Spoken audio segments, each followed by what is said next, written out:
Here we go.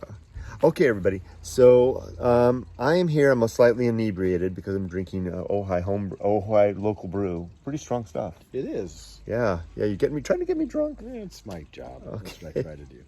This is one of my. I think you actually are my oldest friend. I've known you longer than anybody that I'm still in touch with. Right?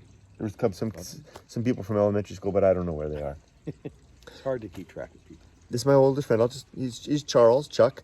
You may have heard his name before. If you've read my book, Going Alone, Chuck is part of in chapter 1 in the introduction when I talk about the Chaffee college experience in those years. Chuck was instrumental in that. In fact, he was the main guy.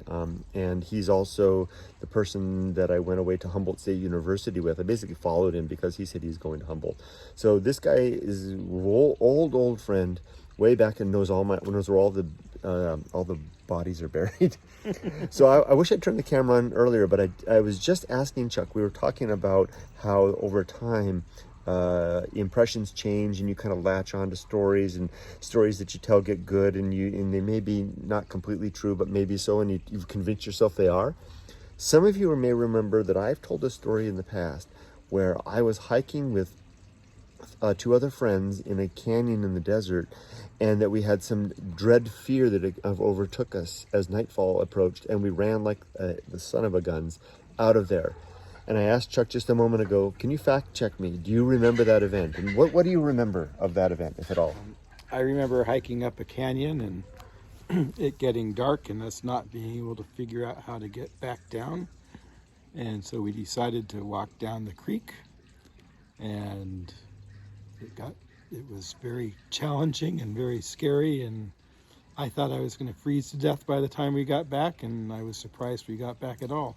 So, do you think that the sense of urgency was more that to get out of there before nightfall than anything else? I think that's what started the urgency, but then just trying to get through the creek and get back safely was the most important part, and that was challenging. Did we have flashlights? No.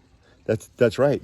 We were hiking without flashlights, and there was a faint trail that led all the way back, and I remember we had to climb back up the bluff at the end too, somewhere, right, to get back to camp. And if we hadn't done that, we would have been forced to spend the overnight in that canyon in the desert in a very cold night, right?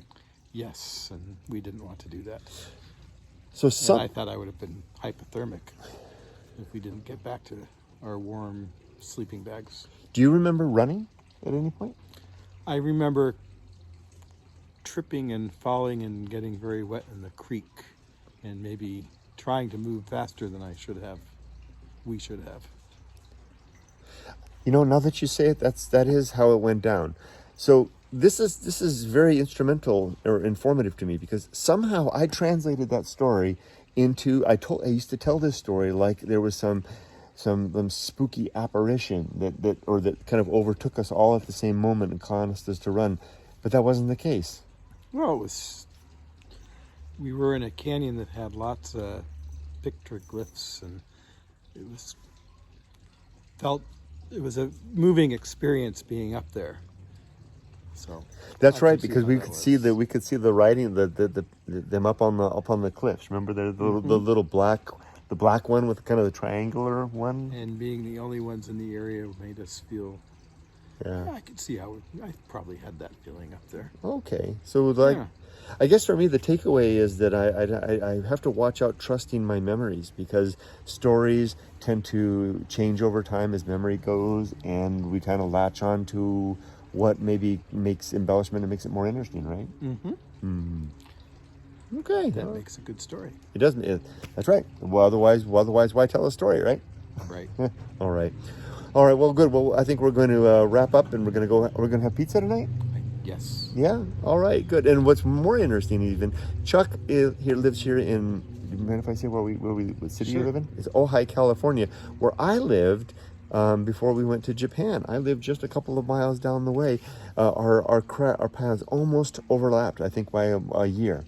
Right? Something like that. And we would have wound up in the same community had we stayed in Ojai. But anyway. All right. Well, thanks everybody for watching. I just wanted to, I realized I had a chance to fact check myself with someone that knows, someone I trust, and someone that I would still follow you. Where I would follow you to our next great adventure. That could be a mistake. Well, yeah, I trust you though. Okay. Yes. Okay. All right. We're gonna go have dinner. Take care, everybody. Bye bye. Remember, be safe, but not too safe. Bye bye.